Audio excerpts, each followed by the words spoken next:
अविरल निर्मल सलिल सदय ज्ञान प्रदायिनी ज्योतिर्मय हो चहु दिशि उद्घोष अभय डीएवी जय जय डीएवी जय जय डीएवी जय जय। दिल्ली यूनिवर्सिटी के बारे में शायद ही कोई होगा जो नहीं जानता।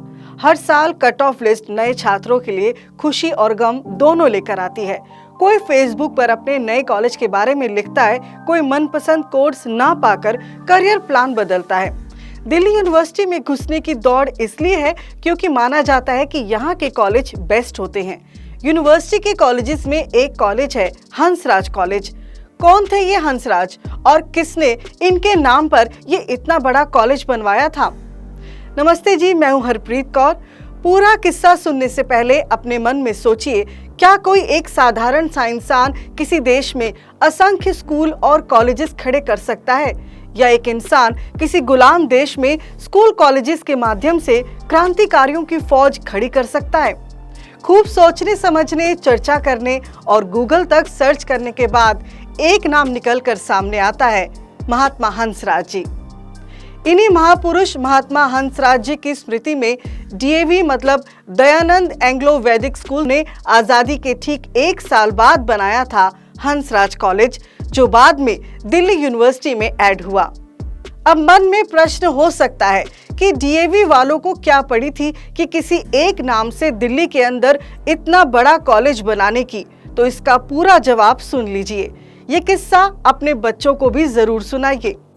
अगर मैं अपना पूरा जीवन डीएवी के कार्यों के लिए समर्पित कर सका तो दयानंद तुम्हारी ही कृपा का तो परिणाम था, अन्यथा मैं महात्मा हंसराज साधारण शिक्षक ही बना रहता। धन्य दयानंद, धन्य धन्य दयानंद। दरअसल 1 जून 1886 को लाहौर में डीएवी स्कूल शुरू किया गया था। यह देश का पहला डीएवी स्कूल था। महात्मा हंसराज इसी के हेडमास्टर थे।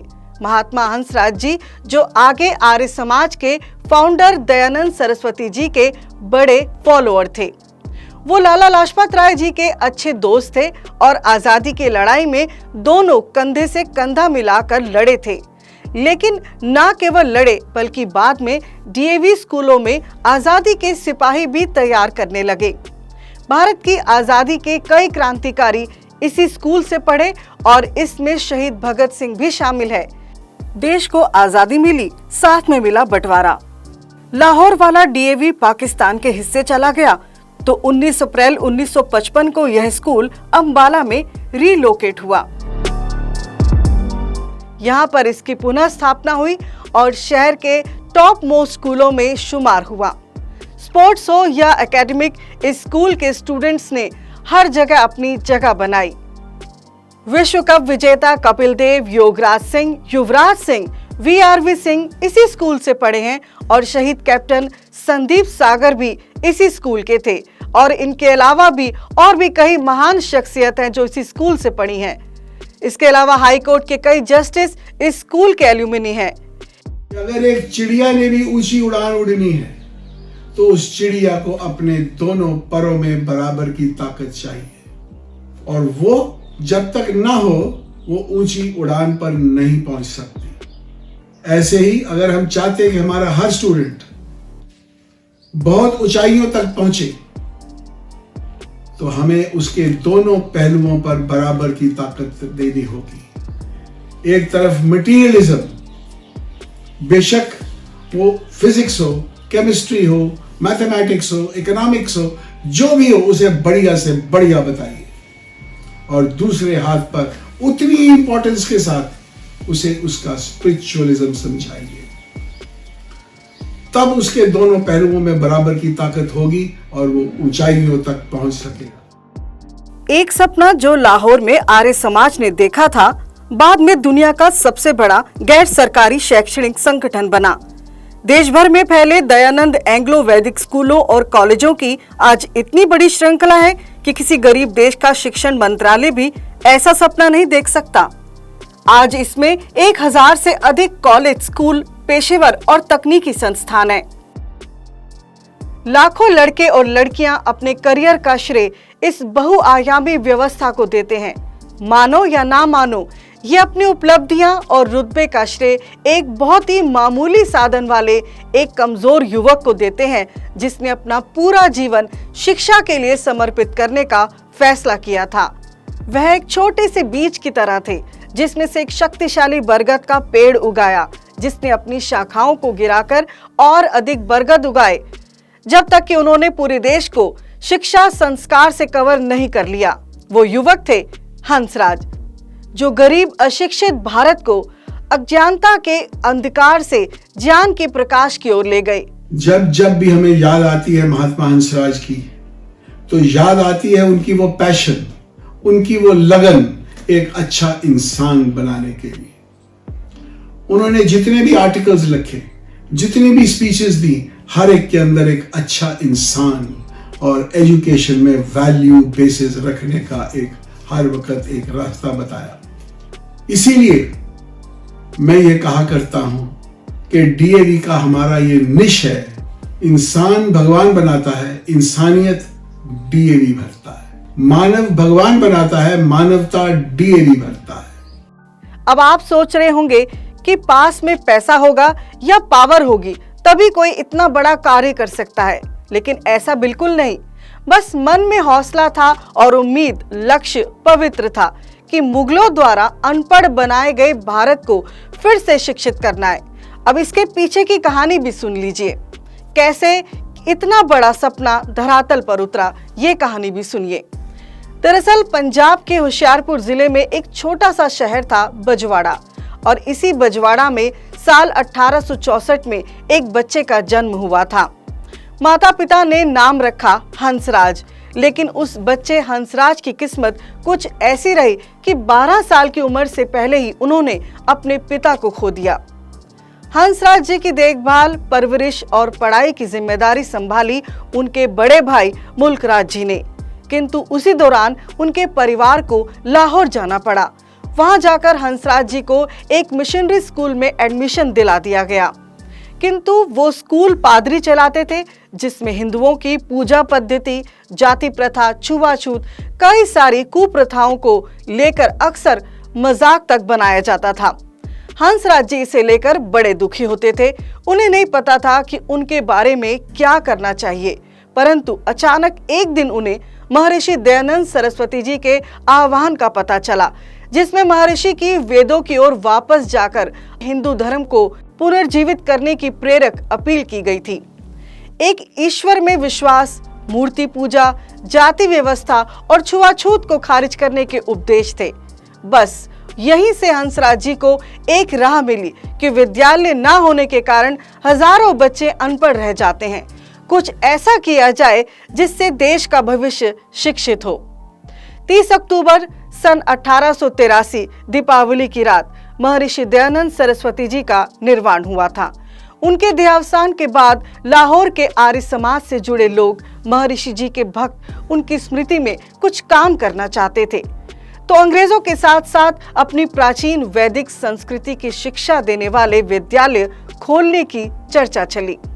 22 वर्ष हंसराज जी, जिन्होंने उच्च अंकों के साथ बीए पास किया था और आसानी से बड़े पद पर सरकारी सेवा में नौकरी पा सकते थे, किंतु बिना किसी वेतन के एक गैर मौजूद स्कूल में हेडमास्टर का पद स्वीकार करने का फैसला किया। हंसराज जी के समर्पण को देखकर उनके बड़े भाई मुल्कराज जी ने उन्हें 40 रुपए प्रति माह देने का वचन दिया। अगले 25 साल हंसराज जी डीएवी स्कूल एवं कॉलेज लाहौर के अवैतनिक प्राचार्य रहे। शिक्षा के प्रति ऐसे समर्पित महात्मा का दुनिया में दूसरा उदाहरण विरले ही मिलेगा, जिसने जीवन भर बच्चों को पढ़ाया हो, लेकिन जीवन भर कोई पैसा नहीं कमाया। कोई भूमि उन्होंने अपने लिए नहीं खरीदी तो मकान बनाने का प्रश्न ही नहीं उठता था। पैतृक संपत्ति के रूप में जो मकान मिला था, धन के अभाव में उसकी वे कभी मरम्मत तक नहीं करा सके। उनके इस समर्पण को देखकर यदि कोई व्यक्ति उन्हें कुछ नकद राशि या वस्तु भेंट करता तो वे उसे विनम्रता पूर्वक अस्वीकार कर देते थे। संस्था के कार्य से यदि वे कहीं बाहर जाते तो वहां केवल भोजन करते थे, बाकी का खर्चा वे अपनी जेब से भरते थे। इस प्रकार मात्र 40 रुपए में उन्होंने अपनी माता, पत्नी, 2 पुत्र और 3 पुत्रियों को परिवार का खर्च चलाया। आगे चलकर उनके पुत्र बलराज ने उन्हें सहायता देने का क्रम जारी रखा। रविवार को वह लड़कों को रावी के किनारे ले जाते और उनके साथ दिन बिताते। उन्होंने उनमें विद्या, धर्मपरायणता और देशभक्ति के आदर्श स्थापित किए। स्वदेशी शब्द के प्रचलन में आने से बहुत पहले उन्होंने खादी कुर्ता और पैजामा पहनना शुरू कर दिया था और अपने सिर के चारों ओर एक ढीली पगड़ी लपेट ली थी। उनके कार्यालय में कोई कुर्सियां नहीं थी। वह एक पुरानी शैली के मेज के साथ फर्श पर बैठते थे जिस पर वह लिखते थे। इतने कठिन परिश्रम और साधारण भोजन से उनका स्वास्थ्य बिगड़ने लगा। एक बार तो उन्हें क्षय रोग हो गया। लोगों ने उन्हें अंग्रेजी दवाएं लेने की सलाह दी, पर उन्होंने आयुर्वेदिक दवाई ही ली तथा उसी से वे ठीक हुए। इस दौरान 3 माह तक हंसराज जी ने न केवल गुड़, जौ का सत्तू और पानी का ही सेवन किया। पैसे की कमी के कारण उनकी आंखों की रोशनी बहुत कम हो गई। एक आंख तो फिर भी ठीक ही नहीं हुई, पर ये विद्यालयों के प्रचार प्रसार में लगे रहे। उनकी यह लगन देखकर लोगों ने उन्हें महात्मा की उपाधि दी।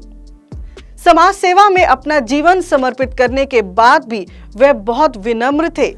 यदि उनसे मिलने कोई धर्मोपदेशक आता था तो वे खड़े होकर उसका स्वागत करते थे। वे सदा राजनीति से दूर रहे, उन्हें बस वेद प्रचार की ही लगन थी। महात्मा हंसराज जी ने लाहौर में DAV school, DAV college, Dayanand ब्रह्म विद्यालय, आयुर्वेदिक कॉलेज, महिला महाविद्यालय, औद्योगिक स्कूल, आर्य समाज अनारकली एवं बच्छोवाली, आर्य प्रादेशिक प्रतिनिधि सभा एवं हरिद्वार में वैदिक मोहन आश्रम की स्थापना की। ये मंत्र विश्वानी देव का बहुत पसंद था।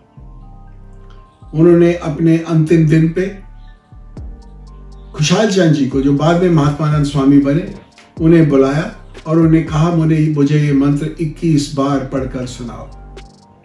आइए हम उन्हीं की याद में एक बार इस मंत्र का उच्चारण करें। ओम विश्वानि देव सवितर धुरितानि परासोव यद्भद्रं तन्नयासुव। देश, धर्म और आर्य समाज की सेवा करते हुए 14 नवंबर 1938 को महात्मा हंसराज जी ने अंतिम सांस ली। रात 11 बजे इस महान आत्मा का शरीर निढाल हो गया। उनके बेटे, बेटियां, पोते पोतियां और असंख्य दोस्त उनके आसपास थे। उनका पार्थिव शरीर डीएवी कॉलेज लाया गया। समाज के सभी क्षेत्रों और समुदायों से हजारों लोग उन्हें श्रद्धांजलि देने आए। उनका अंतिम संस्कार जुलूस, जो अनारकली से होकर गुजरा, अब तक देखा गया सबसे बड़ा जुलूस था। इसे शमशान में नहीं बसाया जा सकता था। अंतिम संस्कार रावी के तट पर किया गया। उनके पढ़ाए छात्रों तथा अन्य प्रेमी जनों ने उनकी स्मृति में लाहौर, दिल्ली, अमृतसर, बठिंडा, मुंबई, जालंधर आदि में उनके भवन और संस्थाएं बनाई, जो आज भी उस अखंड कर्मयोगी का स्मरण दिला रही हैं। दिल्ली में जिस हंसराज कॉलेज का नाम हमने आरंभ में बताया, इन्हीं महात्मा महापुरुष भारत के महान सपूत के नाम पर रखा गया है। आज महात्मा हंसराज जी को उनकी जयंती पर आर्य समाज का शत शत नमन। परमपिता परमात्मा से ये प्रार्थना करता हूँ और एक श्रद्धांजलि देना चाहूंगा महात्मा जी को, जो कि मेरे भाई नवीन जी ने मुझे एक शेर लिख के दिया कि रहेगा नौजवाने हिंद कर्जदार तेरा, था तू बागबान और डीएवी बाग तेरा। डीएवी जय जय, डीएवी जय जय।